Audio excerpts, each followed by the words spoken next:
I'm Senator Jim Tedisco. As you know, we have Senator Steve Rhodes with us, Assemblyman John McGowan, who was sponsoring the New York State Budget Transparency Act that we put in place. Senator George Borrello is here, and Senator Steve Rhodes, co-sponsor of this bill. Senator Wyke is here, Senator Oberacker is here, Senator Walczyk is here, no bow tie. Assemblyman Matt Simpson, Senator Patricia Canizera Fitzpatrick, Senator Dean Murray, and Senator O'Meara. And as you can probably see here, we're here to talk about transparency in New York State, specifically as it relates to what arguably can be defined as the most important thing we do as a legislative body in New York State. But I don't want you to think that we're limited to thinking that there needs to be transparency throughout the New York State government. You know, we got a governor now who one of the most important things she said when she got here, and it was music to our ears when she said it, she was going to be the most transparent governor with the most transparent administration in the history of New York State. I think clearly we have a long way to go on that. She also said January 1, one of the most important issues she wants to deal with is keep people in New York State. Stop the bleeding, stop the out-migration.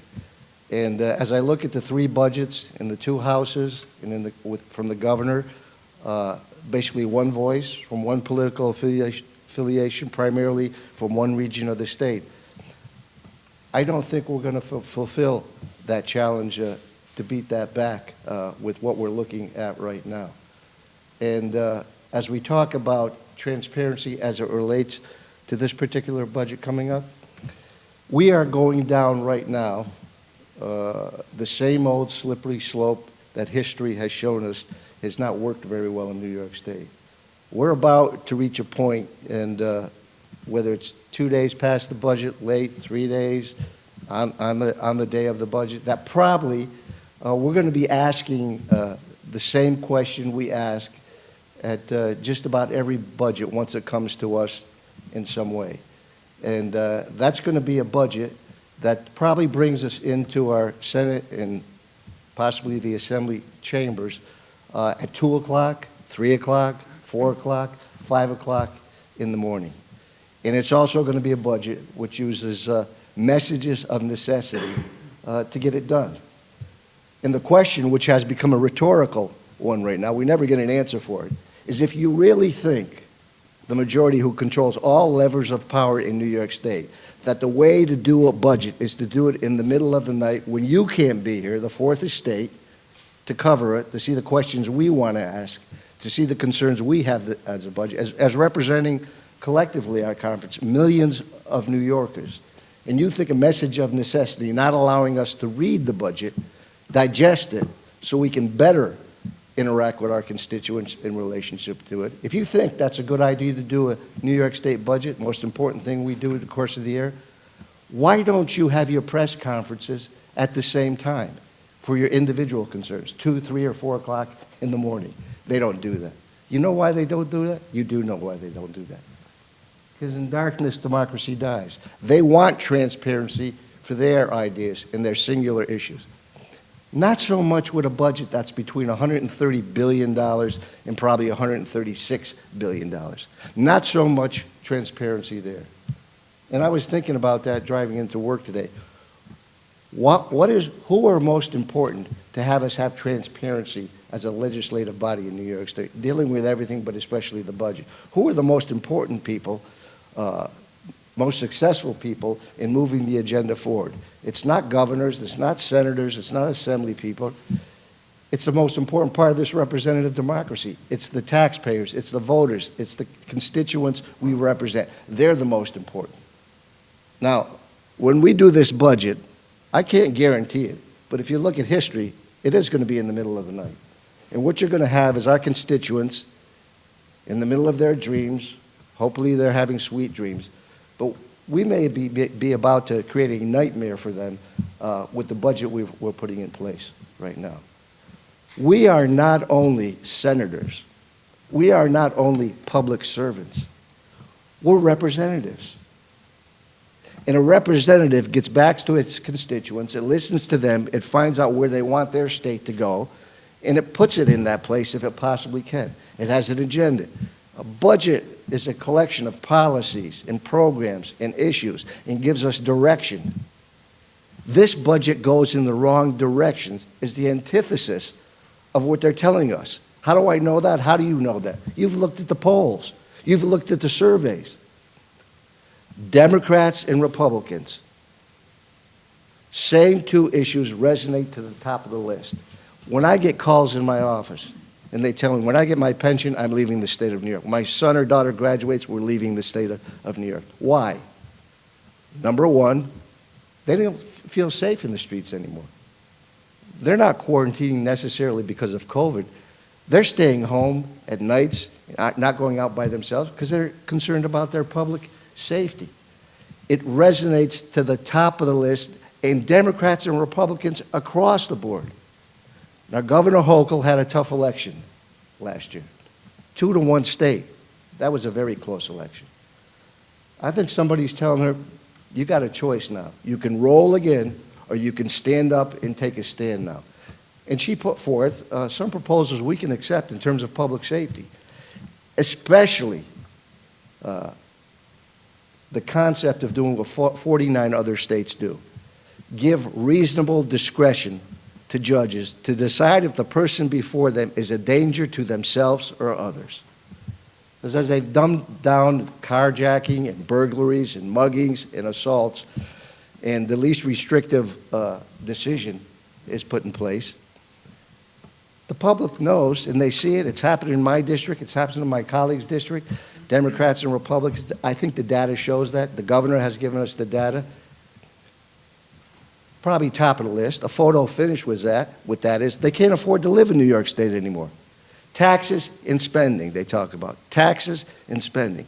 Now, when enough people, 319,000 left last year, #1 in out-migration of all 50 states. This is a beautiful state. We love this state. People love this state. They don't want to leave this state. We're one of 7 states that lost another representative, lost power to debate and discuss and support us in New York State. We're behind Florida now in population. We're 4th. When enough people leave the state who can afford to leave the state, and we've said this before, U-Haul is doing well, one of the businesses that's doing well in New York State. But when enough people leave the state who can afford to, in the middle class and the lower incomes, in a $230 billion to $236 billion budget that we're seeing right now, who's going to pay for infrastructure, education, health care, daycare, libraries? It will not, it's not sustainable. Hopefully there won't be another pandemic. Now, you look at what they've said, you look at spending, $16 billion in increased spending, 7 from the governor, and then my Senate colleagues added $9 billion more to that. That's not sustainable.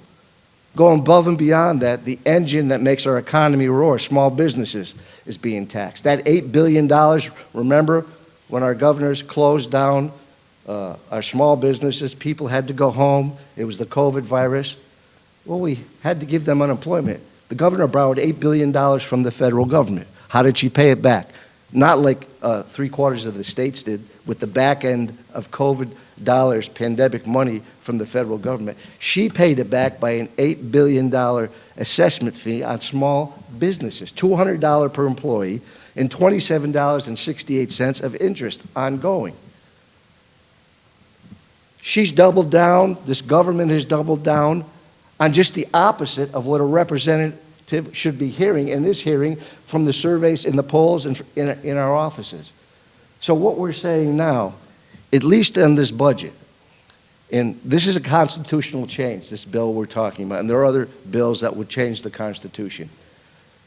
But we can't keep using a message of necessity when the way they're using it does not exist. Those people who built this Constitution built in it a message of necessity because we do need a message of necessity on occasion. What's it for? It's for an emergency, a weather condition where our constituents are in danger, their health, their safety, and well-being. Got to get in there maybe and do something about it. An attack on our sovereignty, a terrorist attack on our government, a financial problem that needs immediate attention, maybe other emergencies also. Those are emergencies. Turning a message of necessity into a message of convenience is not appropriate for what it was meant for in the Constitution. So what this bill does is two things. We shouldn't be working in the middle of the night when the Fourth Estate can't be there, when there is a total lack of transparency, where people are sleeping, the most important part of our representative democracy, the people who need our attention. And we shouldn't be brought in when we don't have time to read the budget, digest it, and really debate it. So you can print the answers to those questions.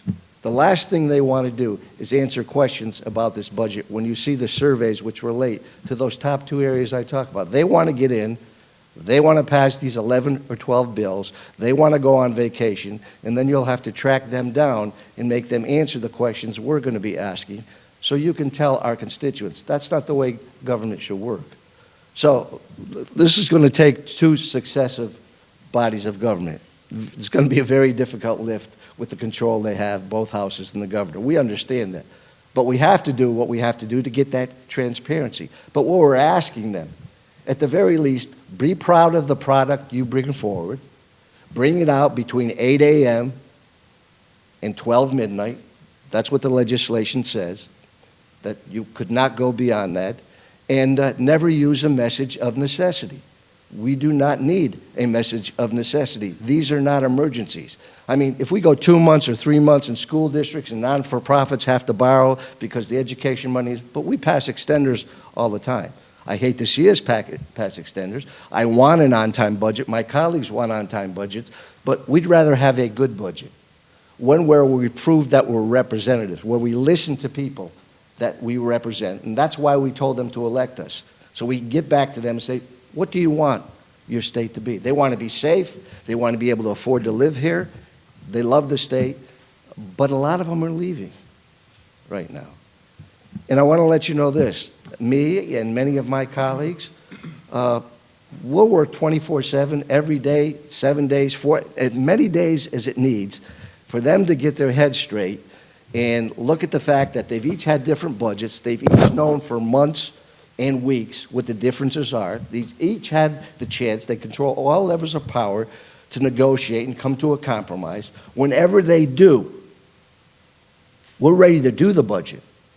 But at that point, no matter where it is, we want to do it in the light of day between 8 a.m.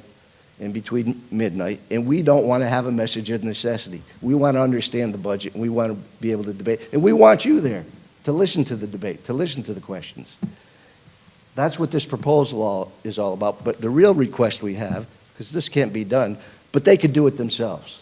They could do the right thing that a representative should accomplish, and that's transparency on the most important thing we're charged with doing.